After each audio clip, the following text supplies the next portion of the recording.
Right after my wealthy wife got pregnant, I pulled a fast one and tricked her into signing a divorce. I packed up my bags in secret and completely ghosted her right after she quit her job for the pregnancy. At first, she simply assumed I was throwing a tantrum and playing silent games. But after a full week passed without any sign of me, she finally realized something was horribly wrong. But right when she was waddling out to hunt me down, her overbearing parents intervened. The Vances stopped her right at the door. If Caspian wants to leave, let him. Why chase him? Seraphina frowned in complete distress. Dad, do not say that. Cass is my husband. I have to drag him back, and her dad knew she was too stubborn to back down. Once she set her mind to a goal, absolutely nothing could stop her, making her father's protest completely useless. So her dad quickly decided to change tactics. Sarah, it is not that I do not want him back, but you are literally carrying your brother-in-law Thorn's baby right now. Seraphina, standing with her expensive designer bags, suddenly froze on the spot. Let me take you back to when this insanity started. My older brother and I married a pair of gorgeous twin sisters. Sadly, my brother's wife tragically passed away in an accident. My mother-in-law cried endless fake tears, then suddenly pitched the absolute craziest proposal you could ever imagine. She demanded my pregnant wife give my grieving brother a baby instead. Since Celestia died childless, my mother-in-law wiped her tears and said, Sarah and Celestia are identical twins. Their DNA is exactly the same, so do this simple favor for your mother-in-law. Let Sarah carry his baby. Our family has an ancient tradition of borrowing wombs. With their identical genes, it is basically the exact same thing as Celestia leaving him a child herself. The absolute garbage coming out of my mother-in-law's mouth completely shattered my worldview. Just as I was about to stand up and flip the entire dining table, then, my dad started begging. Cass, your brother is a total zombie since his wife died. I am genuinely worried he will not make it. I am begging you to agree and let Sarah carry his child for him. A baby will give him a reason to live. If I did not agree to this circus, I was the bad guy. I would be labeled a cold-blooded murderer driving my own brother straight to suicide. I bit my lip, staying silent. My dad had always favored my older brother, so I was sadly used to it. But here is the real kicker. The only thing that actually mattered was what my wife, Seraphina, thought. Growing up as the classic, ignored middle child sandwiched between my siblings, I never knew what real affection felt like. I had never felt truly loved by anyone until I met my sweet Seraphina. Seraphina always put me first. When I got sick, my parents just ignored me. But Seraphina would drop million-dollar business deals, rushing over at lightspeed to take care of me even for a minor cold. When we went shopping, if I looked at an item for 2 seconds, it would show up on my table the next morning. Whenever I wanted a rare, trendy street food snack, no matter how impossible it was to buy, Seraphina would wake up early to stand in lines for me, even though she was a wealthy heiress who never bowed to anyone. Yet she would stand there for hours just to see me smile, acting as an absolute perfectionist for my sake. She even hand-designed our beautiful engagement rings. On her proposal day, she stared into my eyes and made a beautiful, sweet promise. Cass, your parents might not love you, but from now on, I swear I will love you more than anyone else. I see all your pain. Once we marry, you will be the absolute center of my universe. You will always be number one, and absolutely nobody will ever take your place. Before we got married, Seraphina was always my ultimate protector, standing by my side like an unbreakable fortress. True to her promise, she stepped right up to shield me, telling her parents to stop pressuring me. She declared their crazy plan was absolutely out of the question and refused. To prove her point, she dramatically dropped to her knees right in front of her parents. She begged them even if her late sister saved her life, she could never betray her husband Caspian. She would literally do anything else for her brother-in-law, except carry his baby. Her mother wept hysterically, but my wife stayed completely unmoved, kneeling silently in front of her late sister's tombstone. Kneeling there for a full day, she made me tear up. I really hit the jackpot. There was absolutely no doubt left in my mind. Seraphina genuinely loved me more than anyone else in this world.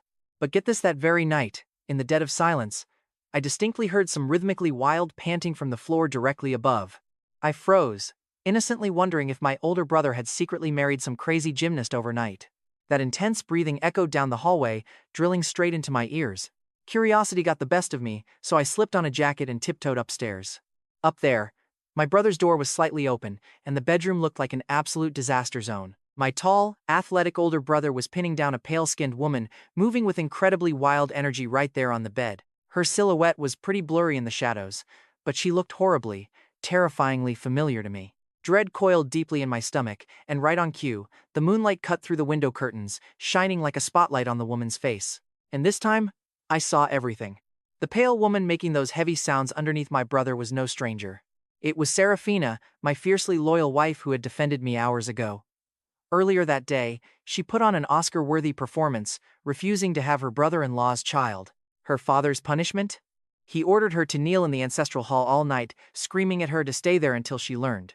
I truly believe she was down there freezing in that hall. I had even snuck down to check on her earlier, only to find the room empty. Watching this absolute betrayal unfold right before my eyes, I could only let out a dry, bitter laugh. The upstairs beds squeaked like a broken machine all night. They did not stop until the sun peeked over the horizon. Sleeping was completely impossible. Once morning came, I marched straight to a lawyer and drafted a rock-solid divorce agreement. Just pure lies. My family treated me like the ultimate fool, running this massive, sick show behind my back while I stayed completely blind. I was entirely done with this trash marriage. Clutching the freshly printed divorce papers, I calmly strolled right into Seraphina's private study. Flipping straight to the very last page, I quietly slid the document onto her desk. I told her to sign. Without even batting an eyelash, Seraphina quickly scribbled her elegant signature down. I asked her with icy calm if she even cared to look at the paper. Did she not fear I might be selling her out? No, she chirped, looking up with fake adoration. She said she trusted me completely, and whatever her husband wanted, she would sign, even if it meant counting the cash after being sold. That was her classic move. Those sweet lies rolled off her tongue without any effort. I once thought it proved her love, but now I knew it was just her default setting for manipulation. Once darkness fell, her father put on his stern act again, demanding that she immediately go kneel in the ancestral hall. Looking like a tragic modern martyr, she told him to drop it because she would rather die than have her brother-in-law's baby. She spoke with such righteous conviction, you would honestly think she was running for some office. Of course, later that night, those heavy muffled breathing sounds started up again upstairs. Eventually, Seraphina got way too loud and caught up in the raw moment, straight up wailing like some wild banshee in heat. The show continued night after night, because conceiving a baby takes time, meaning they had to keep practicing for optimal results. Insomnia hit me pretty hard. The exact moment I closed my eyes, my brain would cruelly remind me that just one ceiling above my head, my supposedly loving wife, was busy sleeping with another man, turning me into a sleep-deprived zombie straight out of a horror movie. I was looking so pale I could honestly blend in with a whiteboard.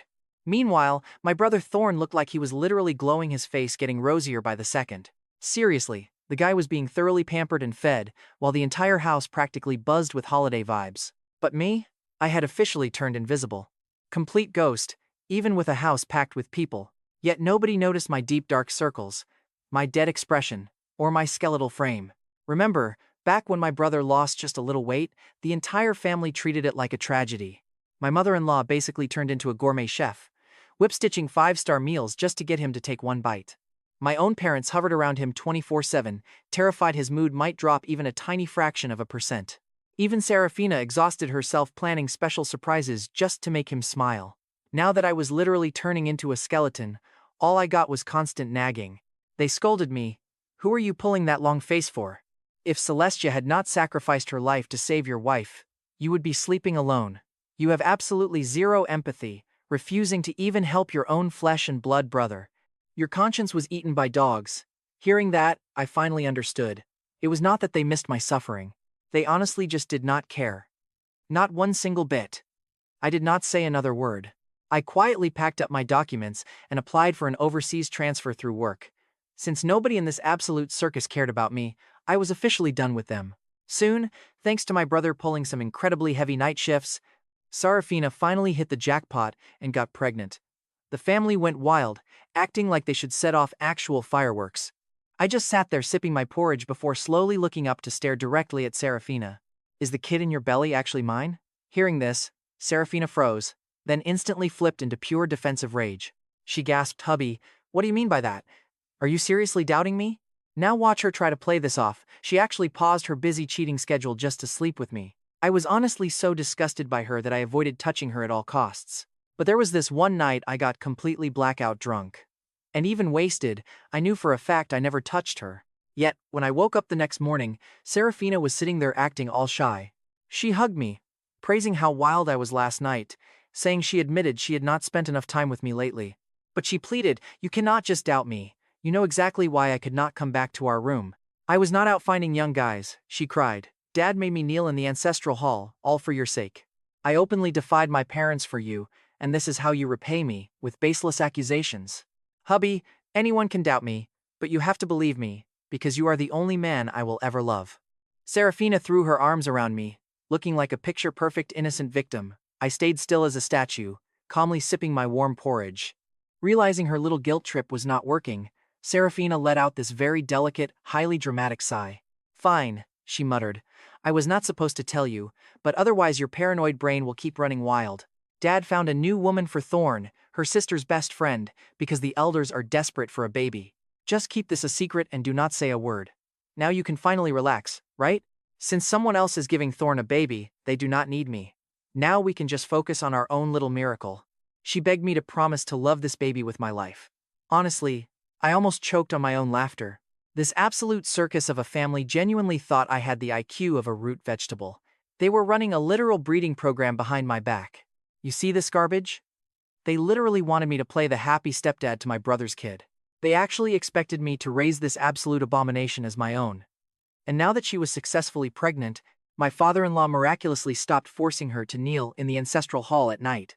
Seraphina stopped sneaking upstairs to hook up with her brother-in-law and finally slept in my room. But she had not even been in the room for 5 minutes before my mother-in-law shrieked from the hallway. Your brother-in-law is sick, go check on him. Hearing this, Seraphina put on an absolute Oscar-worthy display of fake inner conflict. But what a massive surprise she chose to go upstairs anyway. She promised she would just take a quick look and come right back, claiming Thorn was just too fragile to be left alone. Honestly, my heart was already a solid block of ice. I did not even have the energy to stop her. And that night, the muffled, familiar squeaking of bed springs started up again right above my head. She was already carrying a child, but they still went at it like rabbits. I thought I had no tears left, but my pillow was soaked by morning anyway. It was not until the crack of dawn that Seraphina finally strolled back into our room. She hugged me from behind, acting completely exhausted, muttering that she was tired enough to die and telling me not to overthink it. She claimed Thorn had a stomachache, so she just rubbed his belly all night, swearing they did absolutely nothing else. But she reeked of his signature cheap cologne. A wave of nausea hit me, and I violently shoved her away.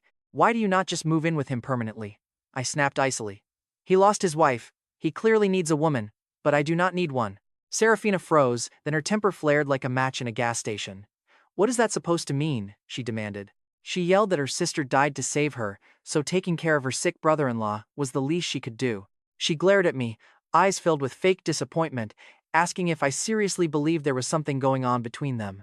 Fine, she hissed. If your mind is that twisted, I wash my hands of him and will not lift another finger to help. She snapped that she would keep her distance and asked if I was happy, before slamming the door and storming out. For the next few days, she actually kept her promise and avoided Thorn like he was the plague. Even when Thorn fell sick and needed to go to the hospital, she stayed a mile away, telling her parents to take him instead. She claimed that if she went, Caspian would get paranoid and accuse her of an affair, expertly throwing me straight under the bus with a single sentence. My mother-in-law shot me a look venomous enough to kill, sneering that she had never met a man so incredibly petty in her life. She yelled that they were family, and there was no crime in Sarah helping him, before mockingly congratulating me for my insane jealousy. She declared that from now on, I was in charge of his daily needs, meaning I had to drive him to the hospital myself. Following her aggressive speech, she ordered me to go get the car, and I did not say a single word. I just quietly grabbed the keys and headed out to the garage. Now look at this setup. The second I backed out of the garage, Thorn suddenly wobbled and threw himself onto the ground. Before my brain could even process what just happened, Thorn began wailing like a banshee about his broken leg. He screamed that it hurt, and his theatrical performance instantly brought the entire household running, with Seraphina leading the charge. She cried out to ask if he was okay, and Thorn grabbed her hand like a dying hero in some movie. He whimpered about his leg being broken while she, heart bleeding, cooed and told him not to be scared. She promised to protect him, completely swept up in the intense, raw emotion of the moment.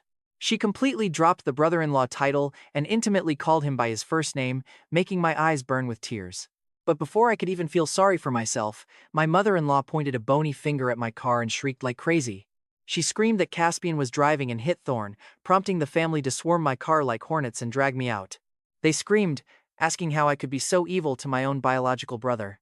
My own father marched right up and slapped me across the face so hard that I saw stars. He roared that my sister-in-law died saving my wife, and now I was trying to kill my brother, asking if I even had a soul. Blood pooled in the corner of my mouth immediately, but dear old dad was not satisfied yet. He grabbed my hair and began raining heavy punches down on me, while my mother-in-law joined in, slapping me wildly and sobbing. She wept that her daughter was already dead and now I wanted to murder her husband, screaming to know what kind of monster I was. She yelled that I refused to let him borrow a womb to continue his line, and now I wanted his life, leaving my face a bloody mess. Meanwhile, Seraphina just stood on the sidelines, watching me get beaten with eyes colder than an iceberg. It was only when my father-in-law gave me a final violent shove, making me smash my head against the car door and paint it red with blood, that she finally bothered to speak up. "Stop hitting him," she said. "Thorn is injured." She insisted the priority was getting Thorn to the hospital, carefully supporting him as they loaded him into the car. Thorn had spent the last 5 minutes screaming that his leg was completely shattered. Yet there was not a single drop of blood on him. Meanwhile, I was covered head to toe in blood, having been used as a human punching bag by both sets of parents. Can you believe this? Seraphina did not even glance in my direction. She just slammed the gas pedal and drove Thorn away, leaving me slumped alone against the freezing concrete. My heart felt so frozen that I could not even cry. Eventually, I dragged my own shattered, bleeding body toward the hospital. 5 stitches in my head, my face swollen like a balloon, and my whole body covered in black and blue bruises. Not a single inch of my skin escaped being pinched, punched, or kicked by my absolutely loving family. The young nurse treating my wounds bites her lip before finally addressing the elephant in the room, asking if my wife domestically abused me. She asks if I need the police, but I just give a sad, crooked smile and shake my head, though I absolutely was abused. But get this, it wasn't just my wife doing it, it was her entire family. And speak of the absolute devil. Right then, Seraphina walks out of another room, fussing over Thorn like he is made of the most fragile glass. The doctor follows them out and casually tells her that her husband is completely fine, with just a tiny leg scrape. Just put a band-aid on it, rest a day, and she nods frantically, thanking the doctor as if he saved Thorn's life. She promises to take amazing care of him, never once correcting the doctor that Thorn is actually just her brother-in-law. After leaving the doctor, she carefully helps Thorn down the hallway, and he suddenly lets out a quiet chuckle. He asks Sarah if they do not look exactly like newlyweds right now, and she just giggles right back. She says they really do, especially since she is pregnant, which makes Thorn puff out his chest with massive pride. He brags about getting her pregnant right after their marriage, sending a deep blush rushing straight to her cheeks. She playfully taps his shoulder, calling him naughty, but he smoothly catches her hand with a smug smirk, asking if he is not fierce. He tells her to remind him who was begging for mercy and crying no more last night. Right there in broad daylight inside a busy hospital hallway, they start aggressively flirting while I just look away. Honestly, I did not have the stomach to watch their cheap, sickening romantic comedy play out anymore. Even though Thorn survived with nothing but a tiny scraped knee, back home he was treated like a literal reincarnated emperor, with the whole family worshipping him, especially my doting wife. She absolutely spoiled him rotten. Whatever he demanded, she would move heaven and earth to fetch it, even bolting out of bed at 3 in the morning to drive across town just to get his favorite juice. She even tells me, "Cass, do you still not get it? The only reason I treat him so well is for your sake." That woman always has an entire library of excuses lined up, delivering every single one with absolute self-righteousness. I am only paying for your sins. My sister died to save me, so we already owed Thorn a life. And then you try to run Thorn over with a car. Our debt to him is absolutely massive. I only stayed quiet that day so the family wouldn't hate you even more. Honestly, you need to grow up and stop throwing these tantrums. I work so hard to fix your mistakes.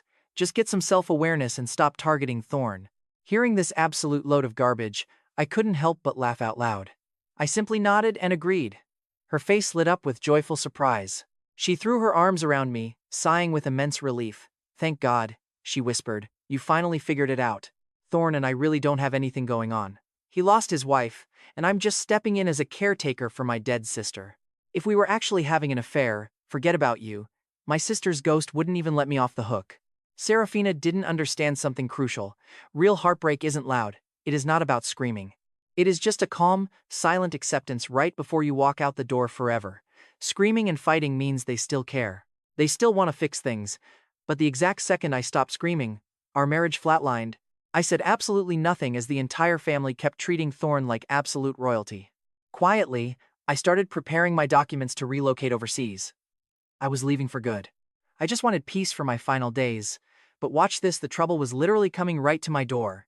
Thorn strutted into my room with a smug, highly punchable smirk. "Caspian, you've probably figured it out by now, right?" He sneered that the baby my wife is carrying is actually his, so I better know my place. He told me to divorce Sarah voluntarily and hand her over if I wanted him to show some mercy. I was so amused I almost choked. I looked at him completely deadpan. Thorn. What makes you think she would even marry you? Marrying her is basically incest since you are her dead sister's husband. And Thorn flared up instantly. Lunging forward, he grabbed my collar and spat pure venom right in my face. He snarled, asking if having a living wife made me better than him, demanding to know what I was so proud of. Calling me a lifetime loser, he laughed and asked if I really thought Sarah loved me, before dropping a massive truth bomb. Sarah has zero feelings for you. She actually slept with me, and it wasn't just about borrowing a womb. Even after she got pregnant, she kept sneaking into my room every other night, telling me she is totally wild and passionate in bed. I didn't even blink. I just calmly told her that male prostitutes are also wild and passionate in bed. But that doesn't mean any woman actually wants to marry them, and that single line completely set off a nuclear bomb in Thorn's brain. He whipped his hand up, aiming to slap me into the next dimension, but right mid-swing, his hand suddenly froze in midair. He didn't actually strike me. Instead, he asked if I remembered that fun little game we used to play when we were kids. Thorn's lips curled into a smile so purely evil it could curdle milk. I froze as a horrifying realization of his plan slammed right into me. Instinctively, I lunged forward, trying to grab him, but I was already way too late. Keeping that psychopathic grin, Thorn forcefully threw his entire body weight backward, tumbling violently down the massive flight of stairs. Get ready, because that phrase was the absolute, ultimate nightmare of my childhood as the forgotten middle kid. Once my younger sister was born, my parents poured 100% of their attention straight into her. They had zero time for me, so they dumped me onto Thorn, who was just a rebellious, angsty teenager back then. He was supposed to be enjoying his youth, not playing babysitter. He hated it, but since he didn't dare rebel against our parents, he dumped all his toxic rage directly onto me, constantly beating me up and screaming at me. But why? Stop bullying me. I'm telling mommy and daddy. A tiny, helpless version of me had absolutely no defense mechanism besides threatening to tattle. That's when Thorn flashed that creepy, twisted smile and whispered, "Let's play a game, little brother." Laughing like an absolute maniac, he grabbed one of my heavy wooden toys and smashed it directly into his own forehead. The game was called, "Let's See Who Mommy and Daddy Believe." Thorn repeatedly battered his own face until blood was pouring out.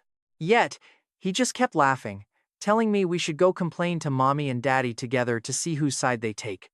Then he dropped the toy, clutched his bleeding head, and started wailing at the top of his lungs. He cried out, asking why Cass hit him with the toy. It was so mean, it hurt.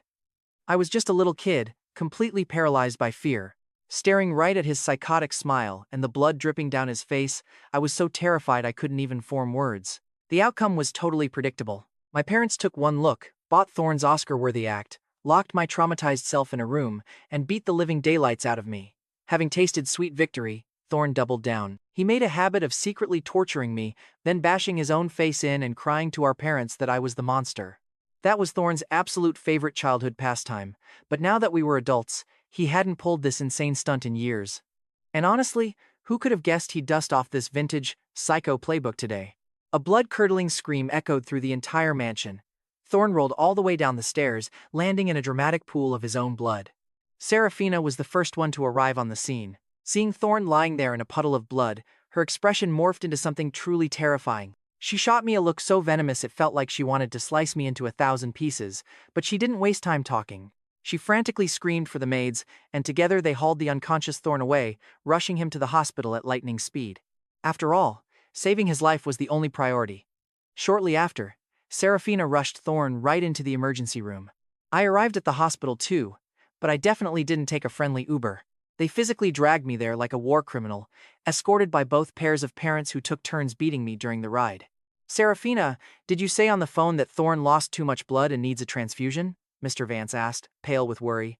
As he spoke, he violently grabbed my ear, yanking me roughly forward. "If Thorn needs blood, drain this bastard. They share the same blood type, and since he is the one who pushed Thorn, it is only right he pays with his own blood. Whatever Thorn needs, just drain it all from him." The hospital blood bank was fully stocked, but my loving father-in-law literally shoved me at the doctors, demanding they turn me into a human juice box. Thankfully, Mr. Vance was not the boss of this hospital, so everyone's eyes naturally turned to Seraphina. They waited for the queen to pass judgment on my miserable life. Seraphina looked at me, her eyes brimming with profound heartbreak and disappointment. "Why would you do this, Cass?" she asked. "I have explained 1,000,000 times that the baby in my belly is yours, not Thorn's." Thorn and I are completely innocent with no dirty secrets, so why will you not just believe me? She paused, and the heartbreak in her eyes was instantly replaced by pure Arctic ice. I really wanted to protect you, Cass, but you broke my heart, and if I do not punish you for this evil, I insult my dead sister's spirit. Guards, drag him away and drain his blood for Thorn. Whatever Thorn needs, strip it from him. With a single cold command, her hired thugs tackled me and dragged me down the hallway. I thrashed like a cornered beast, tears blinding me as I shrieked until my throat tore. It was not me, I did not push him, he jumped. Seraphina, when we got married, did not you promise to always stand by me no matter what? I am telling you, I was completely framed. Do you believe me or not? I was screaming so hard I was practically coughing up blood. But Seraphina did not even spare me a passing glance. She refused to believe me. Suddenly, my tears just dried up. Only my heart was left bleeding out as they violently pinned me down on a hospital bed. A needle almost as thick as a pen was brutally slammed into my vein. I shivered violently from the sheer agony. My bright red blood was slowly drained from my veins 200, 400, 600, 1,000 milliliters. My body temperature plummeted. So incredibly cold. Dead silence. Honestly, it felt like I was the last living thing left on Earth. After a massive emergency rescue operation, Thorn was finally declared out of danger. Oh, Sarah, thank goodness I survived, Thorn rasped weakly from his pillow. If I died, leaving you and the baby alone in this cruel world. He gave her those soft puppy dog eyes. Is our baby okay? Have you been eating well lately? Faced with her brother-in-law's shameless, aggressive flirting, Seraphina looked quite uncomfortable. Even though she hesitated, she slowly but very firmly pushed Thorn away. Thorn froze in absolute shock. What do you mean by this, Sarah? She quickly told him not to misunderstand. Seraphina insisted that while he was incredibly charming, she could never do anything to betray her own sister. Besides, my heart belongs to Cass. She said I love him and I am never divorcing him. Sure, Cass has done some pretty insane things lately, but only because he is desperately in love with me. He probably found out about us, got blinded by jealousy, and completely lost his mind trying to hurt you at any cost. Talking about jealousy, this woman actually smiles. Seriously, look at her. She is genuinely thrilled. I loved her enough to almost kill for her. Thorn, remember our agreement from the start? We were only borrowing a womb here. No feelings allowed. We just needed to make a baby to carry on my sister's legacy. Once the baby is born, you must treat it as my sister's child, not ours. When it arrives, I will legally sign over the entire Vance family fortune to you and the kid.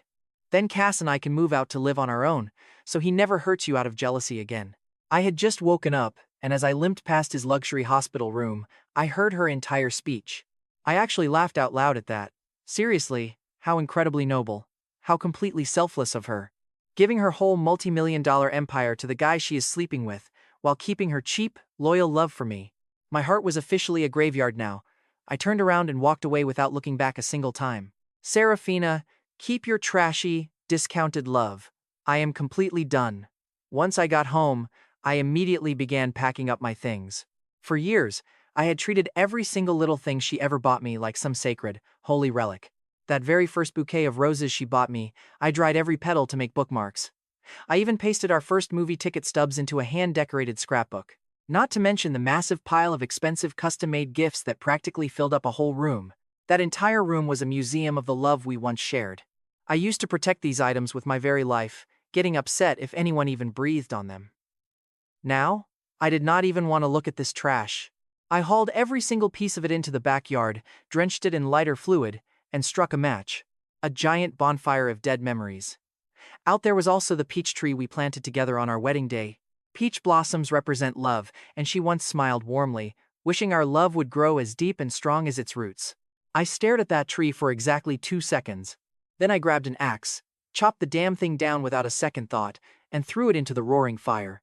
After my little bonfire, I walked back inside and grabbed the divorce agreement I had prepared earlier, slamming it right onto her vanity table. I paused for a moment after leaving the papers, then grabbed a pen to scribble down a final note. Goodbye, Seraphina. Do not look for me. I never want to see your face again. We are officially even. Strangers from now on. With that final mic drop, I grabbed my suitcase and walked out the door. I boarded my flight to Zephyria, leaving without a single shred of regret. This toxic family had never truly loved me anyway. It wasn't even worth looking back. Meanwhile, back at the hospital, Seraphina tucked Thorn in and headed to my ward to check on me. only to find the bed completely empty. Mr. Sterling had already been discharged. A cheerful nurse asked if she was his sister-in-law, gushing over what a beautiful marriage she had with my brother. The whole hospital is literally gossiping about it. Apparently, while her husband was unconscious, she didn't eat or drink for 2 days, just sitting by his bed. They actually thought Seraphina and Thorn were married, and I was just the unfortunate younger brother. She frowned but didn't bother correcting them. Instead, she looked annoyed, asking when exactly Caspian left, and the nurse replied it was just this morning. She nodded, not thinking much of it, before hopping into her luxury SUV and driving straight back home. She wanted to sit me down for a serious talk, but when she arrived at our mansion, she was greeted by the charred stump of our love tree. Our bedroom was stripped completely bare, and sitting on her vanity was a bitter parting gift, a goodbye letter, and a divorce agreement. Oh, watch this staring at those divorce papers. Seraphina's brain completely blue-screened. Why on earth was her signature on the last page? She never signed this. Then, through her sheer confusion, it suddenly clicked. A few days back, I had asked her to sign a document. Ever since our wedding day, I was the one managing her finances. I constantly brought her financial paperwork to sign, so, quite naturally, she assumed it was just another boring stock transfer and blindly scribbled her name without reading a single word. She was a finance major herself, but she trusted my investment skills completely. My stock picks always yielded amazing returns, so she handed me the reins and never bothered reading the fine print. She never expected that this boring little document was actually a one-way ticket straight to Singleville. Well, this obviously isn't legally binding, she thought, tossing her hair. I didn't sign it willingly. Caspian tricked me. A court would throw this out instantly. Thinking about this, Seraphina suddenly let out a soft laugh. She completely understood now. This divorce agreement was totally fake, and I was just throwing a massive tantrum. I didn't actually want to leave her. If I did, wouldn't we have had a massive screaming match first? Wouldn't we hire a platoon of lawyers to slice up our assets, rather than leaving silently like this? What kind of amateur divorce was this? In her twisted logic, my actions were straight from a cheesy romance novel. The male lead runs away in a huff, waiting for the female lead to finally realize her mistakes, weep tears of regret, and chase him down. He is just acting spoiled to get my attention. She chuckled to herself, thinking my Cass is so cute when he throws a tantrum. With that mental knot untangled, she felt totally at ease. She treated my divorce agreement with the exact level of respect it deserved. Ripping it to shreds, she tossed it in the trash. As for my dramatic goodbye letter, right into the bin too. Absolute zero impact. Talk about denial, right? She thought never seeing each other again was just bait, dripping with absolute overconfidence. She firmly believed I was so hopelessly addicted to her that I would rather die than actually leave her side. Still, a wife has got to do what a wife has got to do. When your man runs off, you have to play along and chase him back. If she didn't fetch me soon, this fake divorce might actually turn into a real one. So, she snapped her fingers, ordering her minions to go find out exactly which rock Caspian was hiding under. Her highly paid minions immediately went to work. Seraphina figured since I was playing hide-and-seek, I would definitely be hiding in some completely obscure, untraceable corner. She might even need to hire a high-end private investigator. Money was no object anyway, but to her absolute shock, her minions cracked the case before dinner, reporting that Mr. Sterling had gone to Zaporizhia. Seraphina immediately raised a perfectly sculpted eyebrow. Did they really find him that fast? Was it a trap? The minion assured her there was no trap and they checked everything. My company recently opened a new branch in Zuria and needed a general manager, so I officially applied for the transfer. Now, Seraphina felt a sharp prick of panic. An overseas corporate dispatch was definitely no weekend getaway. This was a long-term commitment of 3 to 5 years. If I was just throwing a tantrum, why wouldn't I just buy a hotel room? Why go through the massive bureaucratic nightmare of an official corporate transfer? Despite a growing unease, at least she knew exactly where I was. Seraphina was not one to sit around overthinking. She preferred to fly straight to Zaporizhia, kick my door down, and demand real answers. Without wasting a single second, she booked a first-class ticket to Zephyria for the very next morning. Just as she finished packing to fly out and drag me back, her father stopped her. "If Caspian wants to go, let him go," he said. "Why are you chasing him?" Mr. Vance grumbled angrily, calling me a cold-blooded snake. Did she really think their family was desperate to keep me? Seraphina frowned. Caspian was her husband, and she had to bring him back. Her father knew there was no arguing once she dug her heels in. Besides, she was pretty clearly obsessed with me. Telling her to leave me alone was a lost cause, so he quickly pivoted. He was not saying she could not bring me back. But what about Thorn? She was carrying Thorn's baby. He warned that my selfish self would force an abortion the second I got back. Hearing this, Seraphina actually hesitated. She asked if they should bring me back later instead, and Mr. Vance eagerly agreed, playing her like a fiddle. I was stuck working in Zephyria, so she could grab me whenever she wanted. He suggested waiting until she gave birth before flying to Zephyria. By then, the rice would already be cooked into porridge, as the saying goes. Once the baby arrived, no matter how huge of a tantrum I threw, I would not be able to change anything. Plus, it was good to leave me hanging. Her dad claimed he understood men far better than she did. He warned her not to spoil men, otherwise they walk all over you. Give me the cold shoulder for a few months, and I would beg to return.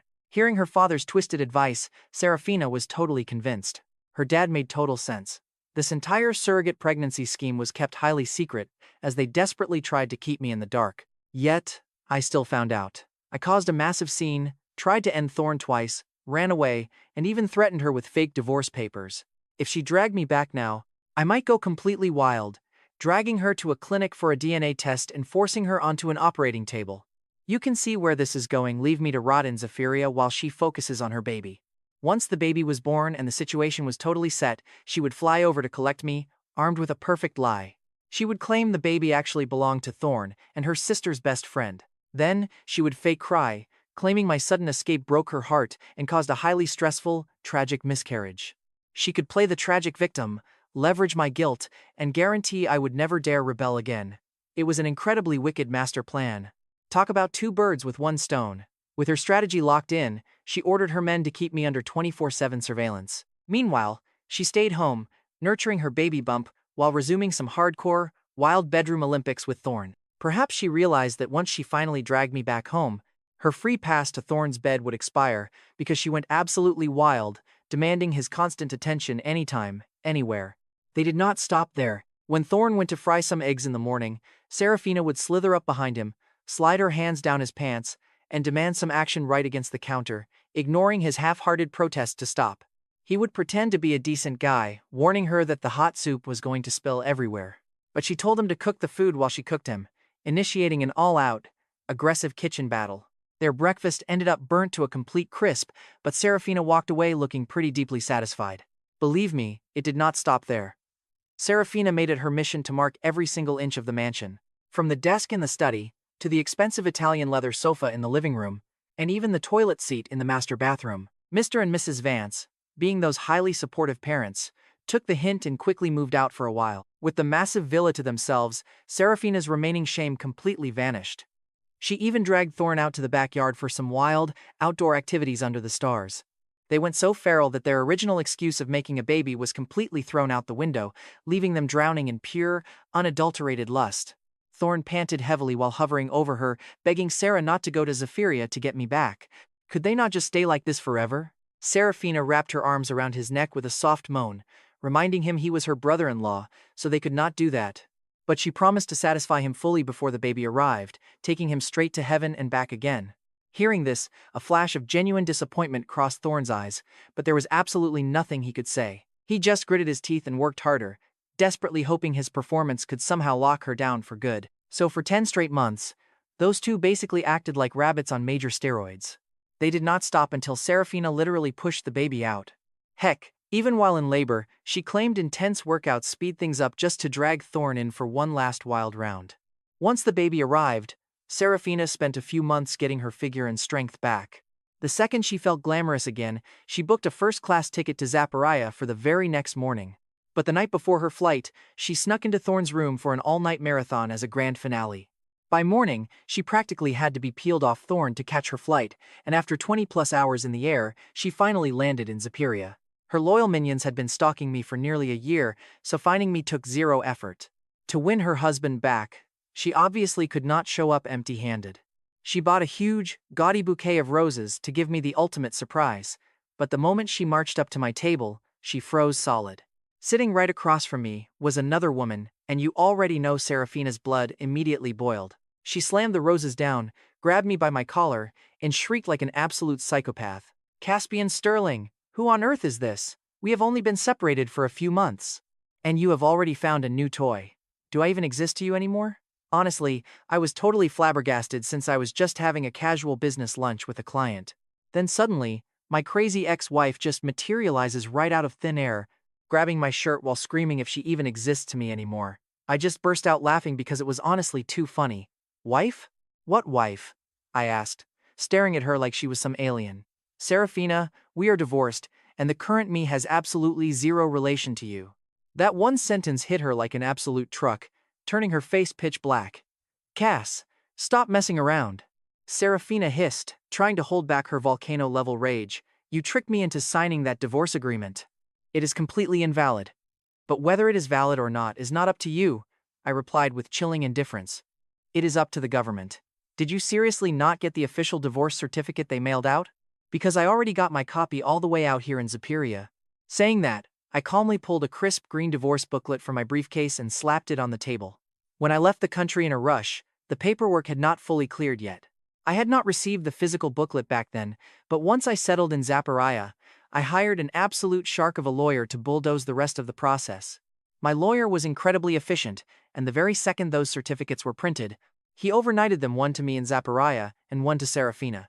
Staring at the official document in my hand, she looked like her brain had completely short-circuited. What divorce certificate? I never got anything, she stammered. Cass, did you forge some fake certificate just to mess with me? Before I could even dignify that with an answer, she launched right back into her crazy rant. Okay, Cass, enough is enough. Stop throwing this childish tantrum.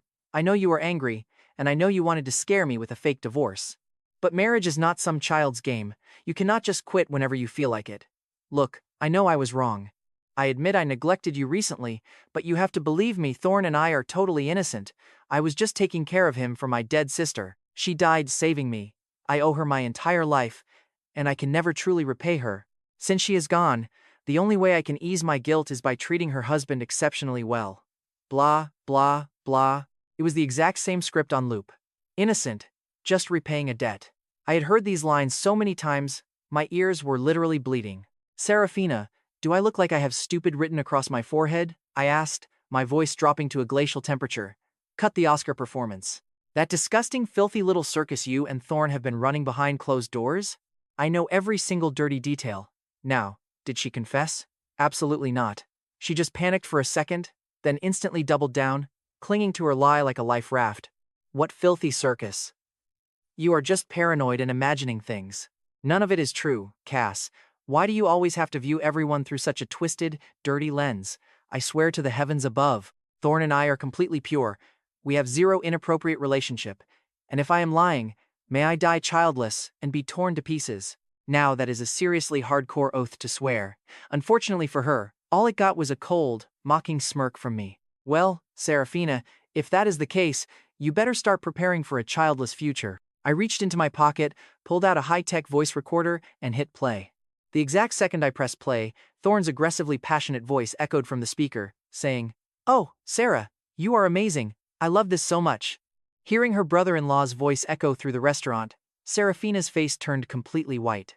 Looking like a total ghost, she opened her mouth ready to spin a lie that Thorn was just yelling randomly and that wasn't her in bed. But a split second later, her own voice blasted from the speaker, teasing Thorn for being so fierce, asking if he was that wild with her sister. Boom, ironclad, undeniable evidence. Seraphina's jaw dropped. She had zero defense left. I told her I knew she'd try to gaslight me, which is why I planted those recorders. I stared at her with ice-cold eyes, telling her that this isn't just about audio files. If she wanted a trip down memory lane, I had high-definition video ready. Back then, I feared she would fight our divorce in court. So I secretly rigged the house with cameras and mics to capture her and Thorn's sick little reality show. If the divorce process got messy, I was ready to drop those tapes like a bomb to force her hand. Thankfully, my lawyer handled it. The whole divorce went through without a single hitch. Those tapes were useless back then, but watch this, they are absolutely saving my life right now. After a year of holding back, my fury exploded. She did not just cheat, she lied straight to my face. My eyes turned bloodshot as I roared at her, accusing her entire family of teaming up to play me for a fool. Every single one of them knew the child in her belly belonged to Thorn, yet they all kept me in the dark. And yet, they had the absolute nerve to point fingers at me, calling me petty and evil. What Seraphina did went way beyond basic cheating. She led a coordinated family campaign of pure bullying and psychological torture against me. Bullying? Understatement of the century. They didn't just use toxic gaslighting to isolate me. They actually went as far as physically putting their hands on me. When Thorn faked getting hit by my car, the Vance family beat me until I was bloody and bruised. And when he threw himself down the stairs, Seraphina literally ordered her thugs to pin me down and drain 1,000 milliliters of my blood. A healthy adult male is only supposed to give 400 milliliters max in a single session. But under her cruel orders, they violently drained 1,000 milliliters right out of my veins, leaving me hallucinating in a daze. I thought I was going to die. I was freezing to death while my own wife, who swore to love me forever, spent her time guarding Thorn's bedside. Forgive her? Never. I hate her with every single fiber of my being. I yelled that I would carry the memory of her crimes to my grave, my voice breaking with absolute agony. I will never forgive you. Get out of my sight right now before I lose my mind and call the police on you. Before I could even finish my sentence, Seraphina completely collapsed onto the floor with a heavy thud. Desperately begging me to listen, she knelt on the restaurant floor, wrapping her arms around my knees while crying her eyes out. She cried out that I had to believe her love, claiming I was the most important person in her world. She insisted she never wanted to betray me and that Thorn must have slipped something into her drink. Her mind was totally messed up from the drugs, swearing that her heart still belonged to me and me alone. Unbelievable. Can you believe the audacity of this woman? We hit rock bottom, and she is still lying. Looking down at her pathetic, tear-stained face, I asked if she really expected me to believe she was drugged that one time. Seraphina froze for a second, then nodded her head so fast she almost gave herself whiplash, saying yes. She begged for forgiveness, repeating it was just a one-time mistake and promising she would never do it again. She claimed she was the victim because Thorn spiked her drink, insisting she would rather die than betray me. Complete lies just poured out of her mouth like a broken pipe, making my cold gaze turn downright murderous. I asked if she seriously. I had recorded them dozens of times, filling up the entire card while she claimed she was drugged. Every single word out of her mouth from day one was a calculated lie, and my disgust finally hit critical mass. Unable to hold back, I swung my hand and delivered a vicious, ringing slap right across Seraphina's face. That strike was loaded with a whole year's worth of built-up trauma. A bright red mark instantly bloomed on her cheek, but she ignored the pain, clinging even tighter to my legs. She begged me not to be mad, saying she was wrong and telling me to beat her to death if it helped. Her hysterical crying bought her zero sympathy. No thanks. Hitting you just makes my hands feel dirty. I spat out coldly. This is your absolute final warning. Let go. Disappear. Or I call the cops. No, Cass, please don't.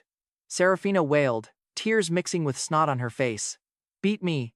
Curse me. Just don't leave me. If hitting me makes your hands dirty, then fine. I'll do it myself. Right then, she raised her hands and started aggressively slapping her own face. Smack. I'm completely shameless. Smack. I'm a monster. She slapped herself over and over, screaming crazy curses with every single strike. I broke my promises. I'm an animal. Slap after slap. Her face quickly swelled up with nasty, overlapping red welts. But she wasn't stopping there. She just hit herself. Harder. Harder. She was pretty clearly trying to use self-harm to manipulate me. She wanted to make me feel sorry for her. To break me. But I just stood there. Honestly, watching her was like observing a bizarre science experiment, and I didn't stop her. No words from me. I just let her beat herself until fresh blood started dripping from the corner of her mouth. Eventually, her face went completely numb. She couldn't feel the pain anymore, so she finally stopped hitting herself. Cass, are you finally willing to forgive me now? She whimpered, looking up at me like a beaten, pathetic dog. If you still won't forgive me, I'll keep slapping until you do. No reply. I just dialed the Zephyria emergency police. Cass, no. Seraphina scrambled up, desperately trying to snatch the phone. Please, she begged, don't chase me away like this. You can't be this cruel to me. Honestly, I wanted to ask her who the real cruel one was in this relationship. When we got married, who was the one who shattered their vows and flaunted their dirty infidelity right under my nose? When I was battered, bleeding, and desperately crying out for help, who turned their back and didn't even look my way? Who sat on her high horse and ordered her guards to suck the lifeblood out of me, not caring if I lived or died? Seraphina, you lost the right to beg for my forgiveness a long time ago, I said coldly, and then I reported her. Zephyria has incredibly strict, efficient laws. Even if you are married, which we weren't anymore, reporting harassment means the police show up instantly. Zephyrian law does not play games. No gender cards. If a woman stalks and harasses a man, she goes straight to jail. Since we were legally divorced, we were completely unrelated. The police arrived in under 5 minutes and immediately moved in to arrest Seraphina. Let go of me, Seraphina screamed. She had just arrived in the country and clearly hadn't adapted to foreign laws yet. She tried to use her rich girl privilege on the officers, yelling that he was her husband, they were family, and domestic disputes were private. Do you even know who I am? I will have your badges. Unfortunately for her, those Zephyrian cops did not care who her daddy was back home. They slapped cuffs on her and threw her straight into a squad car. Eventually, her high-priced assistants had to fork over a massive bail just to get her out of the police station. No lockup could stop her, not in the slightest. The second she got out, she headed right back to my apartment. Boss, please listen to reason. You absolutely cannot go looking for Mr. Sterling right now. Her top assistant pleaded, physically blocking her path. These Zephyrian laws are brutal. He already called the cops on you once. If he does it again, they will force you to wear an electronic ankle monitor. Just imagine if that happens the second you step within a certain radius of him, an alarm goes off instantly. The cops will swarm you immediately and throw you in federal prison. If that happens, you'll literally never see his face again. That terrifying reality check finally pierced through Seraphina's deep delusion. Are the laws in this country written by complete psychopaths? She spat. She raged, screaming that Cass was her husband, so on what grounds could they ban her? Her assistant sighed that it didn't matter. That was simply the law here. You really cannot rush this, he told her. If you want to win him back, you have to play the long game step by step. Seraphina actually listened, refraining from ambushing my house that night. Instead, she threw a mountain of cash at a top-tier Zephyrian lawyer. She demanded he find legal loopholes to exploit. The lawyer explained that while the laws were quite strict, they had specific triggers. They would only strap an ankle monitor on her if she officially committed harassment, and harassment strictly required solid proof. Things like inappropriate physical contact, hundreds of crazy texts, or trespassing. In other words, he explained, as long as you never touch him and never text him at all. If you leave absolutely no digital or physical footprint of a threat, they cannot arrest you. Seraphina was pretty smart, she got the picture immediately. Exactly, the lawyer nodded. No evidence means no crime. Her heavy anxiety instantly vanished. She settled down in Zapiria and launched a massive, legal campaign to reclaim me. Sure, it was incredibly annoying, but since she kept her distance and acted like a proper lady, the cops could not touch her. She felt entirely confident that she could make me fall in love with her again. And just like that, Seraphina kicked off phase 2 of her psychotic obsession. She started acting like we were love-struck teenagers in the honeymoon phase of a brand new relationship. Every single day, she had fresh flowers, gourmet pastries, and outrageously expensive designer gifts delivered right to my office. On top of that, she dropped an insane amount of money to buy the penthouse directly across from my place, just so she could breathe the exact same air as me. Every morning, she spent hours on her makeup, then waited outside my building with roses to ambush me on my commute, calling out, "Good morning, Cass, you look so handsome today." She would ask if I needed a ride, offering to drive me, and showing off a French soufflé she bought for my breakfast. Every evening, she would camp outside my office with more roses, eager to walk me home, cooing that I must be starving after work.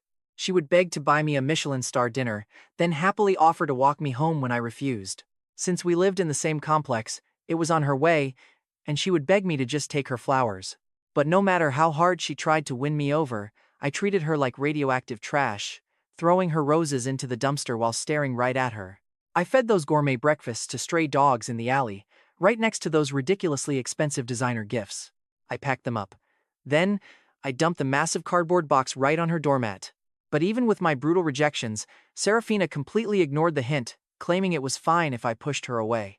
She swore her devotion would eventually melt my cold heart and that she would keep chasing me until I loved her again. She told me to take my time because we had forever, but while those cheesy lines once melted my heart, now they just made me sick. It made me want to gag. Seriously, I wanted absolutely nothing to do with this woman. I just wished she would vanish into thin air so I could have some peace, but calling the police was totally useless. Her lawyer had coached her perfectly. She was basically stalking me legally, no touching, no text messages, just incredibly annoying, constant presence. Venting to my best friend over drinks one night, I complained that the cops claimed her behavior was just enthusiastic courting, not actual harassment. I groaned in frustration. What the hell was I even supposed to do? I have told her a million times we are done with zero chance, but she lives in a complete fantasy world. Do I seriously have to quit my job and hide in a bunker just to escape her? Why should I have to do that when I did nothing wrong? Why do I have to live like some fugitive on the run? Hearing my frustrated rant, my buddy's eyes lit up with a mischievous spark. He told me he had a genius plan to get her off my back forever, though it was a bit ruthless if I had the guts for it. My interest was instantly piqued. I told him to lay it on me because if it got rid of her, I was in. And trust me guys, this buddy of mine had a seriously diabolical plan to whisper in my ear. The next morning, Seraphina kept up her creepy routine, dressed to the nines and waiting outside my building with her usual bouquet of roses. I walked out, and she instantly chirped a bright good morning with a massive, $1,000,000 smile.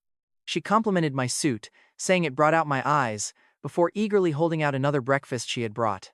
She admitted she noticed me throwing away the Western food, and figured that since I had been in Zapiria so long, I missed home. So she woke up at 4 a.m. and drove all the way to Chinatown just to grab me authentic wontons and soup dumplings. Insisting they were still piping hot, she held out a sleek blue thermos like a loyal dog offering a bone to its owner. Normally? No way. I would not even look at her, let alone accept her gifts. But this time, I paused for 3 seconds before reaching out to take the thermos, making Seraphina's heart absolutely explode with sudden joy.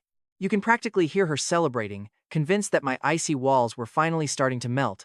She felt like her endless stalking was finally paying off, believing her beloved husband would be back in her arms soon if she kept grinding. Inside, she was doing cartwheels, but outside, she tried to look totally humble.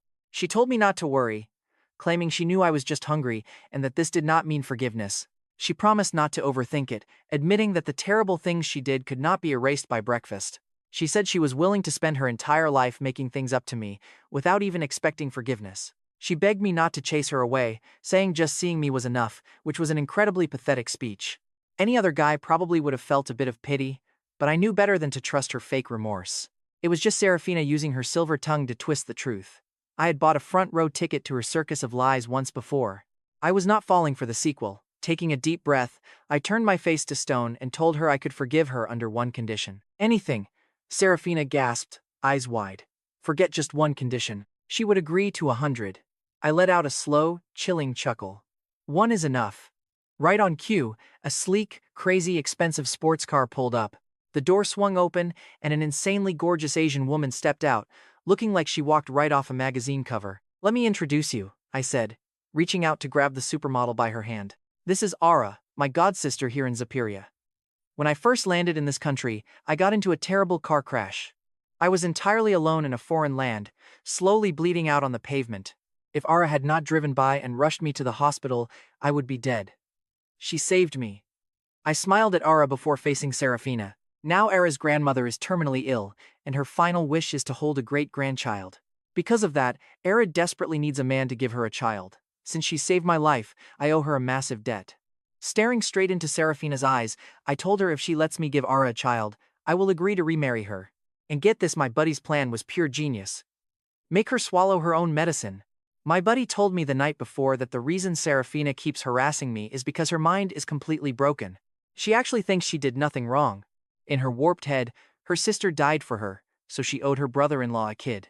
To her, it was some noble sacrifice. Any normal person sees that as totally psychotic, but we cannot apply normal logic to a psychopath. She thinks her cheating had a righteous purpose, which is why she feels entitled to me. We had to shatter that delusion. So we use her exact logic against her, making her watch her partner go have a baby with someone else for a noble cause. Let her feel that pain. Let her see how completely twisted this is. Then she will finally leave me alone. It made total sense, since she did not view sleeping with her brother-in-law as a deal-breaker. She thought she could hit a simple reset button. But that bridge wasn't just burned, it was completely nuked from orbit. So I dropped a stack of cash to hire a local supermodel to play my fake savior. I was making her choke on the exact nightmare she fed me. If you let me give Era a child, I will forgive you, I repeated coldly. Do not worry, my heart will always belong to you, but after the baby is born, we will have to help raise it. She is a busy supermodel, with no time for diapers, and being a single mom is just too hard. I expect you to treat my kid exactly like your own. After all, she saved my life. We have to repay this debt, do we not? These were her exact words to justify sleeping with Thorn. I was throwing her own garbage back at her and man. Seeing her face turn that sickly shade of green was priceless. She told me to stop joking because it was not funny, but I fired back that I was dead serious. Why should she be the only one allowed to share a womb with her brother-in-law? But I am forbidden from helping my savior. Hearing that, Seraphina looked ready to vomit, shrieking about how those two things are not the same. Her sister actually saved her life, she claimed, while I was only doing this to disgust her. So you do know what disgust feels like, I sneered. Why didn't you think about how utterly nauseated I felt watching you and Thorn? At least Ara and I are unrelated adults. You and Thorn were practically committing incest. Her face kept cycling through 50 shades of panic and rage. She knew she did not have a leg to stand on. All she could do was swallow her fury and try to coax me like a toddler, telling me that I had suffered enough. She said she understood my pain now, so I needed to stop throwing this little tantrum. She promised that from this day on, I was the only man she would ever look at and she would never let anyone else touch her. Honestly, it was pathetic. She thought this was a childish stunt to make a point. My heart flatlined. Since she thought this was just a show, I decided to give her the full 3D experience. You still do not get it, I said, my voice dropping to a terrifying calm. Yes, I want to hurt you, but I also genuinely want to make a baby with Era. I am not trying to disgust you. This is my non-negotiable condition. If you want to be my wife, you have to stand there and watch me build a family with someone else. It is only fair. With that, I grabbed Ara by the waist, pulled her flush against me, and crashed my lips onto hers. I kissed Era passionately right in front of Seraphina, making her shake like a leaf in a hurricane. Her lawyer had warned her 1,000 times, do not touch him. Do not make a scene. One wrong move, and the cops will slap an ankle monitor on you. Game over. But the sheer rage of watching me make out with a supermodel completely fried her brain. She lunged forward like a rabid animal and violently shoved Era away. Cass, you are mine. I forbid you from kissing anyone else in front of me. She dug her nails deep into my shoulders, her eyes completely unhinged. I cannot take this. You are mine. How could you touch someone else? Watching her total psychotic meltdown did absolutely nothing to me. In fact, the ice in my veins just froze even harder. I just kissed one woman, and you go crazy, I said dryly. But you crawled into bed with my own brother, and you did it over and over again. Do you have any actual idea how sick to my stomach I was when I found out? I wanted to vomit my own organs, and yet, you actually thought I would forgive you? Never. I will never forgive you as long as I breathe. Just looking at you makes my skin crawl. My words sliced her heart into absolute confetti. The pain was so intense, she could barely breathe. Cass, I am so sorry, she gasped. Right then, she finally got the gravity of what she had done. Sure, she had apologized a million times before. But those apologies were fake. Just cheap tricks to drag me back into my role as her loyal, obedient dog. She never actually believed she did anything wrong. But seeing me kiss someone else finally made her feel the raw, agonizing devastation of betrayal. Just one kiss pushed her off the cliff. Yet, she made me sleep downstairs while she spent weeks moaning my own brother's name right above my head. I am sorry, Seraphina wailed, tears pouring down her face like a waterfall. Cass, please, I am so sorry. I never realized how badly this would hurt. I love you. If I could turn back time, I would never do it. Please forgive me, just give me one last chance. She fell to her knees, completely broken and desperate. Too bad for her, the train of forgiveness had left the station a year ago, and the tracks, totally blown to pieces. I believe you loved me once, Seraphina, I said, my voice totally dead of emotion, but your love is cheap, and I do not buy cheap trash. I just want you gone so I can move on. If you really love me, do me a favor and disappear. Her tears practically made a puddle on the pavement as she clung to my legs, sobbing uncontrollably. Cass, is there really no hope left for us? Zero, I replied. But Seraphina was stubborn to a terrifying degree and would not let go. She looked up, her red, swollen eyes shifting toward me. It looked like she was swallowing glass, but she forced the words out. What if I agree to your condition? I instantly froze, every single muscle in my body locking up. I stared at her, genuinely shocked. What did you just say? She repeated. What if I agree? I agree to let you have a baby with someone else, she gritted out, trembling violently. Cass, I love you.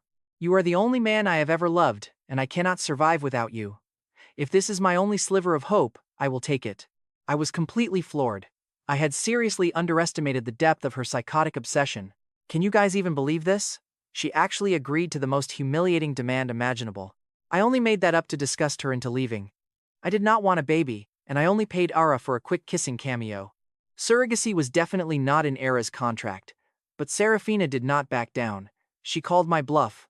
Seraphina, you do not think I was bluffing, do you? I said, quickly adjusting my mask. I am dead serious. If you agree, I am going to have a child with someone else. I will bring her to our bed right in front of your face. And when the baby is born, I am going to be a doting father. Not only will you wear the biggest green hat of shame in history, you will also pay child support for my kid. Hearing this, Seraphina looked like she was actively dying inside, but even drowning in agony, she refused to let go of my legs. I know, she sobbed. Cass, I cannot leave you. Watching you with someone else is torture, but losing you completely is even worse. I deserve this. This is my karma. Whatever torture you have planned for me, I accept it. Just do not leave me, and I will endure any punishment you give me. Things had officially spiraled way out of my control. I had exactly two options left. Option A. Era's sports car had a high-definition dashcam. It captured Seraphina, lunging forward, shoving Era, and clinging to my legs. Pure physical contact. Pure harassment. I could take this footage straight to the precinct. That would trigger strike 2, and the cops would slap an ankle monitor on her faster than she could blink. I could legally ban her from my radius under threat of federal prison. Problem solved instantly, but my mind was in a darker place. Holding the launch codes, I hesitated. I suddenly did not want to push the button. Love and hate are just two sides of the exact same coin. The deeper you love, the darker it turns when poisoned. I was ready to die for her. She threw me away for my own brother. How could I just call the police and let her leave with a slap on the wrist? I seemed entirely calm on the outside, but inside me was a boiling cauldron of pure hatred. This was the exact woman who took every single ounce of courage and burning passion I had inside and just flushed it right down the toilet. Right then, my years of bottled-up rage mutated into something genuinely malicious. Calling the police was way too kind. That would let her off way too easy. For years, I choked down my pride. When my brother framed me, I took it. My mother screamed abuse, and I took it. My father beat me, and I took it. My in-laws kicked me like a stray dog. I took it all. Toxic waste. My soul was radioactive, and I was completely done being the bigger person.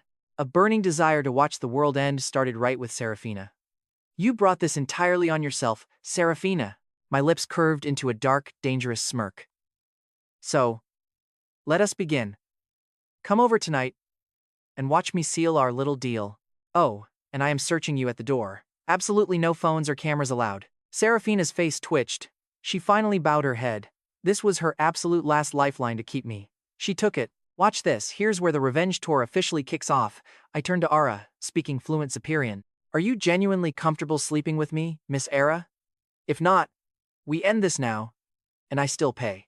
Era blinked, smiling, then replied in perfect Chinese. I do speak Chinese, Mr. Sterling. Look, we just met, and it is none of my business, but let me give you some advice. Do not use someone else's trashy actions to punish yourself. Your ex-wife is a totally shameless cheater, but you do not need to sleep with random women just to spite her. You are treating your own body like a weapon, and it is not worth it. I chuckled, asking who said anything about punishment. Can I not just enjoy the company of a gorgeous supermodel? I used to be a really traditional, old-school guy. I once believed in fairy tales. Lifetime garbage. My smile turned bitter, and then reality slammed me like a heavy, solid baseball bat. My wife stepped out. Even if I move past this, the dream of pure, loyal love is dead. She killed it. So, why am I still guarding my chastity like some devoted monk? Since love is a total scam, I might as well enjoy lust. Pleasure is still pleasure, right? Everyone says revenge cheating is pointless and only corrupts your own soul, but why should sex be dirty? Why cannot my payback also be a luxurious, hedonistic vacation for myself? Sure, my main goal was to mentally destroy Seraphina, but I also wanted to enjoy myself along the way. So, I keep pretty high standards for my partners, I continued, flashing a charming smile. They must be drop-dead gorgeous with a killer body. Do any of your supermodel friends offer exclusive, private arrangements? I will pay top dollar for them. Hearing this, Ara looked genuinely conflicted. Some girls in her circle definitely did that yacht girl stuff, but she did not want to introduce them. And here's the twist, I was exactly her type, and she actually really wanted to hook up with me. But she was a true romantic. She wanted the dates, the hand-holding, the whole package, not just a simple transactional hookup. Yet, after debating internally for 10 seconds, Ara decided to bite the bullet. If she did not jump on this now, she would have to watch her crush sleep with other models. Blushing furiously, she looked down and whispered that I did not need to hire anyone else, because she could provide that service. I blinked, completely stunned. Wait, she actually does that? 5 seconds ago, she was lecturing me like some devout nun. She frantically defended herself, saying she never did this for anyone else, but since I was so handsome, she would make a one-time exception. I burst out laughing, telling her she had a sweet mouth and must be quite the natural at flirting. Ara frantically waved her hands, insisting she did not flirt with just anyone. She only flirted with the guy she actually liked. Her face was practically a red tomato by now. It was cute, but unfortunately, I did not believe a single word of it. My ex-wife used to whisper those exact sweet lies while in bed with another man. I was damaged, deeply. Unlike normal people who cry into ice cream and download dating apps a week later, I was like a traumatized turtle. Poking my head out cautiously, I got it smashed with a heavy hammer, retreating back into my shell permanently. The trauma Seraphina inflicted was catastrophic. It was not healing anytime soon, and honestly, I figured I was permanently broken. Purely transactional pleasure was all I wanted. Love was dead. To me, love and sex were completely dead and buried. They did not even belong in the same room anymore. Then, night fell. With a heart heavier than a lead vault, Seraphina slowly pushed open my bedroom door. Inside, Era and I were already showered and ready to go. But honestly, Era was secretly incredibly nervous. This was her very first time, and having a live audience made it even crazier. Her adrenaline was off the charts, but she forced herself to play it cool. Her rival was right there, she couldn't show weakness. So, I casually ordered her go search her. Make sure she's not packing a phone or a wire. Ara obediently trotted over and gave Seraphina a thorough pat-down. Seraphina only had her phone, which I promptly confiscated. With the recording risk totally neutralized, the real show began. I stepped forward and confidently captured Era's soft pink lips. Era's face flushed deep crimson, but she threw her arms around my neck and kissed me back with pure passion. Things escalated fast. The bedroom air grew heavy. For Seraphina, forced to stand in the corner, this was a fate far worse than death. Think about how brutal that is, watching the love of your life completely give themselves to another person. It was pure agony. It felt like someone was taking a rusty, serrated blade and slowly, methodically carving out her heart. We hadn't even gotten to the heavy lifting yet, and she was already breaking down. She wanted to scream out, "Stop!" She was literally choking on her own tears. But she knew a single word meant I would kick her out forever. So for the entire night, she stood trapped in her own personal hell, torn between the agony of my betrayal and losing me forever. This psychological torture chamber stayed in session all the way until dawn. Ah, the sheer resilience of youth. After a whole night of intense cardio, she was still buzzing. "Cass, one more time," Era whispered, clinging like a koala. "Just one last time, please." She was like a kid discovering sugar for the first time. Totally, completely addicted. I chuckled and happily obliged. Over the next few weeks, Era and I put that bed's warranty to the ultimate test. We explored absolutely every angle, every technique, and even brought in some pretty creative props. Maybe it was her Western upbringing, but she was wildly open-minded. No kink was too taboo, no idea too wild. On top of that, she was incredibly clingy, draped over me during the day like a very expensive blanket. Whenever Seraphina was watching, Era would make silly faces at her, sticking out her tongue to mark her territory. Era was ridiculously fun to be around, but guys, look at Seraphina. For her, every single second was a slow-motion execution. She was finally viscerally experiencing the exact same soul-crushing agony that I had lived through. She finally understood that her past actions weren't just wrong, they were downright diabolical. She began deeply reflecting on her sins, and the more she reflected, the more she realized she had acted like a complete, cold-hearted sociopath. Technically, me sleeping with Era wasn't even cheating. I was legally divorced and a total free agent. I never lied to Seraphina or betrayed her. But she betrayed me when I loved and trusted her the absolute most. "Cass, back then you must have been in even more pain than I am right now," Seraphina said one evening, offering a shattered smile. "I finally get it. I was a monster and I am so sorry." I said nothing. I just quietly kept eating my dinner. But honestly, Seraphina almost wished I would scream at her or even slap her again. It would have made her feel a lot less guilty. "Cass, let me make it up to you, please," she begged. As she spoke, she unzipped her designer briefcase and pulled out a stack of legal documents thicker than a phone book. "These are the deeds and transfer papers for every single asset under my name. I am giving everything to you." I paused mid-bite. I lazily lifted my eyes to stare at her. "Giving everything to me? Really? Aren't you funding your dear brother-in-law's lifestyle anymore?" I mocked with a cold sneer. "Remember when she miscarried Thorne's baby? Back then, she wanted to hand Thorne the entire Vance family fortune, forcing me into poverty just to prove we were done with him. Now she wanted to hand me her entire empire. Cass, please do not mock me anymore." Seraphina pleaded miserably. I know how twisted I was. We were husband and wife. Every major decision should have been made together. Yes, my sister saved my life, but I had absolutely no right to hand our joint assets to Thorne without your consent. Besides, my sister left an estate, and my parents are loaded. Thorn will be perfectly fine financially. You are my husband. My wealth belongs to you. That is how a real marriage works. It was a beautiful speech. Unfortunately, her sudden enlightenment arrived about a year too late. My heart was already dead and cremated. No matter how sincere her apologies were, or how desperately she tried to buy my forgiveness, the vault was locked forever. After finally breaking under my brutal revenge, Seraphina made two absolutely massive decisions. First, she transferred 100% of her net worth straight to me. Whether I wanted it or not, she shoved all that blood money into my accounts. Second, she flew back home immediately to confront Thorn and permanently get rid of the secret child she birthed. Completely traumatized by me, Seraphina now saw her secret pregnancy as a total psychotic mistake. She refused to let Thorn keep raising the walking proof of her betrayal. Even worse, my cold, unreadable face made her realize a truly terrifying reality. If I ever learned she actually birthed Thorn's baby while I was gone, I would vanish from her life forever. I'd never look back. That kid was a ticking bomb. The baby had to go. So, she made up an excuse and secretly flew home. Sarah, you're back. Thorn greeted her with fake, slimy enthusiasm. He kept craning his neck, looking behind her, pretending to search for me. Why are you alone?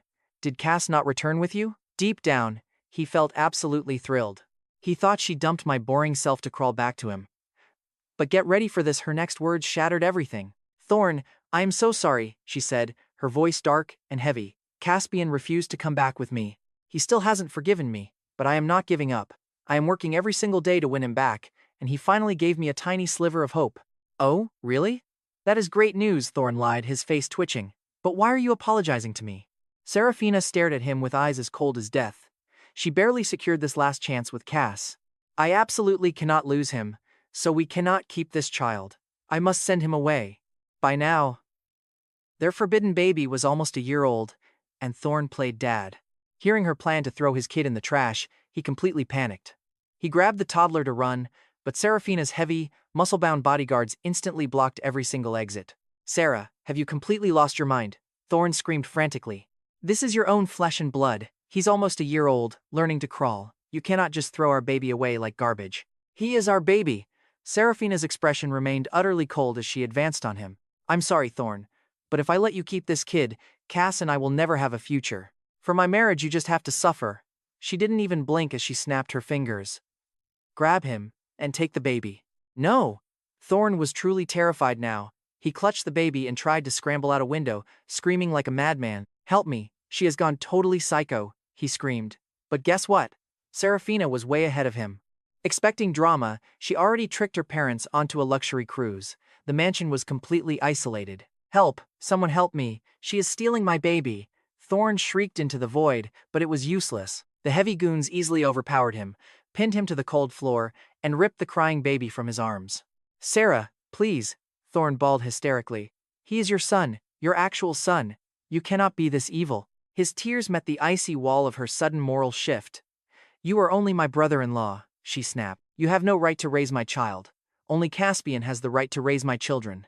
Right then, Thorn's heart shattered into pieces.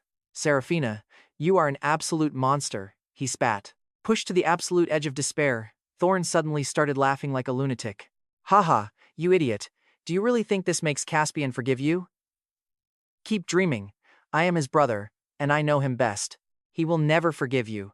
Caspian is the most cold-hearted, ruthless person alive when you cross him. The exact moment you betrayed him, you signed your death warrant. Everything you are doing is completely pointless. Seraphina totally ignored him. Years ago, when we first started dating, I actually warned her about this. Seraphina, if you ever fall out of love with me, just tell me. I will let you go with dignity. But you must never lie to me, and never betray me, because I hold grudges like nobody else. If you betray me, I will never forgive you as long as I live. Back then, she thought I was just being dramatic. Now she realized it was a contract written in stone. Once betrayed, I became an absolute brick wall.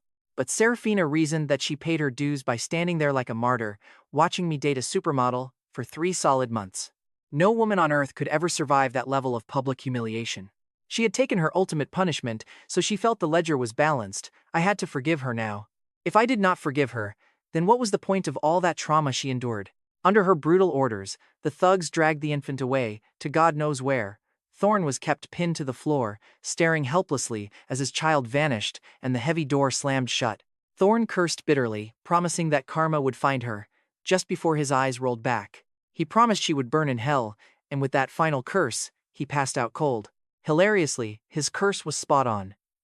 That exact night, after dumping her dark secret, Seraphina boarded a flight straight back to Zephyria.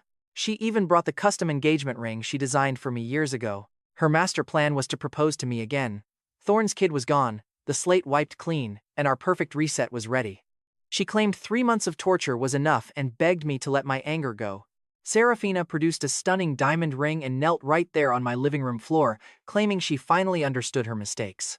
She begged me to end the nightmare and start fresh, looking up with big, hopeful eyes. Admitting she was a completely horrible wife during our first marriage, she claimed she had learned her lesson. Kneeling there, she swore she was no longer a monster, promising to be the perfect wife from now on. Her promise was to love me, shield me, and stand against the world. Desperately scraping the absolute bottom of the barrel with zero pride or dignity left, she pleaded with me to call off the punishment even though Era was not pregnant yet. I stared down at her pathetic, kneeling figure, and I smiled. It was a gorgeous, genuinely happy smile. I asked her in a light, breezy voice if she wanted to know a little secret. I asked why we slept together every single night for 3 months, yet Era's stomach was still completely flat. Seraphina froze. Honestly, she had been a bit suspicious herself. Given the crazy amount of wild, nightly action I had with Era, the girl should have been expecting triplets. Why had there not been a single positive test? Before she could do the math, I gleefully dropped the punchline. I told her I fed Ara birth control pills every morning, completely short-circuiting Seraphina's brain. She stammered in confusion, and I laughed, asking if she was really that dense. I was completely drunk on the high of perfect revenge. I was playing you. Forgive you? Never. Forgiving her was completely out of the question, even if she was the last woman alive, because my only actual goal was to mentally destroy her. No baby was coming. Seraphina's eyes practically popped right out of her skull. She stared at me like I was a demon, her entire body trembling as she stammered, asking how I could do this. And get this, she wanted to scream that to earn my forgiveness, she had literally ordered her thugs to dump her own baby. She had not even let them tell her where they left him, but the horrific words choked in her throat. Since I had no clue about the baby, admitting she had birthed Thorn's kid would definitely not win her any favors. I offered her a slow, sarcastic golf clap, mockingly congratulating her. She finally got a taste of the agonizing pain of betrayal, making us officially even. Talk about the ultimate payback. I calmly pulled out my phone and dialed the Zephyria police once again. I broke her completely, planning to kick her out of my life. She screamed, begging me to stop. When the Zephyrian police dragged her out by her arms, she fought like a total demon, screaming her love until her vocal cords literally shredded. She screamed that she did everything I wanted, even watching me with another woman, calling me completely cruel. Screaming that she swallowed her pride, she cried that I could not back out now, her shrieks echoing uselessly down the hall. The officers forcefully threw her into the elevator. Since this was her second offense, and I had security footage as proof, the Zephyrian justice system did not play around. Seraphina got a 30-day sentence in a local cell. Once released, she was forcefully fitted with an unremovable tracking ankle monitor. With that stylish tracking ankle accessory, she was legally banned from ever coming within a mile of me. If she crossed that line, her tracking chip would alert the police, and a SWAT team would deploy to capture her instantly. If she triggered it 5 times, this would mean permanent deportation and a lifetime blacklist, and which finally allowed me to legally purge Seraphina from my life for good. With the wicked witch locked up in a cell, my slightly toxic arrangement with Era also had to come to an end. That evening, I invited Ara over for a drink and smiled, celebrating my crazy ex-wife getting thrown in the slammer. I am officially a free man now, meaning our little arrangement is officially over. Here is your final bonus for these hard 3 months, I said, sliding a massive check. That check could easily buy a yacht. Yet, Era looked pretty miserable. Talk about unexpected, right? She pouted, her shoulders slumping. Cass, we have been sleeping together for 3 months. Do you seriously not have any feelings for me? That question threw me for a loop, making me think before I answered. Ara, my dear, feelings are not generated by friction, they are cultivated by actually spending real life together. You are a wonderful girl and an incredible partner, but for these last 3 months, our entire connection has been strictly confined to the mattress. No real dates, and we never even talked about our actual fears or dreams. How could I develop real feelings? Hearing my logic, Ara blinked her big eyes. Okay then, Cass, are you willing to go on a real date with me now? She asked, leaving me completely stunned. My crush is pretty massive, Ara declared, puffing her chest to confess her plan. Will you be my boyfriend? And just to be clear, I am not some yacht girl, The only reason I agreed to your wild revenge plot was because I genuinely liked you. After 3 months of close proximity, I really think our chemistry is off the charts. Give me a chance to pursue you, and I promise I will never betray you." Faced with the supermodel's intense, heartfelt confession, I sighed. "Ara, thank you for genuinely liking me," I said gently. But Seraphina's brutal betrayal broke something deep inside me, and I honestly do not think I can believe in love for a very long time. No dating. Not for me. So I must say no. If I forced it now, I could not give you 100% of my heart, and that is unfair. But Arrow was not about to back down. She pumped her tiny fist, overflowing with pure confidence. "Cass, do not speak too soon. Love is not a switch you can turn off, and I am pretty confident I can make you fall head over heels. So do not reject me yet. Just let me try. If I give it my all and you still cannot love me, I will pack up and walk away." Rejecting me before we even catch a movie? Honestly, that was completely unacceptable to her. Worn down by her sheer stubbornness, I helplessly agreed to a trial run. I figured young girls had goldfish attention spans, and after chasing an emotionally unavailable wall for a few months, she would get bored and find some actor instead. I was dead wrong. Ara was fiercely devoted. Her sunny energy never faded. Whenever I was around her, she made it quite easy to forget all the dark, twisted baggage I carried. Slowly, the ice melted, and I fell genuinely for this radiant girl. She was right all along. Love is not controllable, and when destiny knocks, you just cannot bolt the door. Now, what about the villains?